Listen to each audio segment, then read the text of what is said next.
Channel this is సత్యం ప్రసాద్. ఈ రోజు చిత్తూరు నుండి సుమారు 20 కిలోమీటర్ల దూరంలో ఉన్న మది మండలం అనే గ్రామానికి వచ్చాము. ఇక్కడ రాజరాజ చోళుడు 2000 సంవత్సరాల క్రితం నిర్మించిన ఒక పెద్ద కోట ఉంది. అంటే కొండపైన ఈ కట్టాలతో కోటను నిర్మించడం జరిగింది.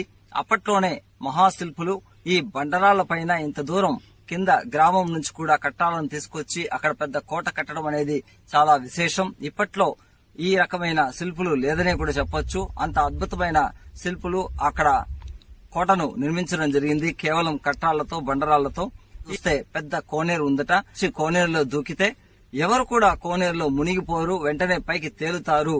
అక్కడే తేలుతూ నిలబడతారు గాని ఎవరు చనిపోయే ప్రమాదం కూడా లేదని ఇక్కడ స్థానికులు చెబుతున్నారు.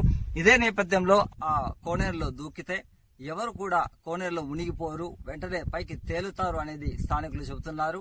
అదేవిధంగా ఆ కోనేటి లోపల 30 అడుగుల నాగుపాము ఇప్పటికీ జీవించి ఉందని, ఈ నాగుపాము ఎవరైతే కోనేరులో దూకుతారో వాళ్ళని ఏమి చేయకుండా అక్కడ నుంచి అది పక్కకు వెళ్లిపోతుందని కూడా, ఎవరిని ఎటువంటి హాని కలిగించదు అని కూడా స్థానికులు చెబుతున్నారు.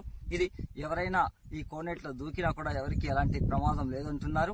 అదేవిధంగా ఈ కోట సమీపంలో బీరంగి కోట అని ఒకటి ఉంది. బ్రిటిష్ వాళ్ళు ఈ బీరంగులతో ఆ కోట నుంచి రాజరాజ చోళుడు నిర్మించిన కోటను బాంబులతో ధ్వంసం చేసినట్టు కూడా తెలుస్తుంది. ఇది పాక్షికంగా కొంతవరకు కోట ధ్వంసమైంది.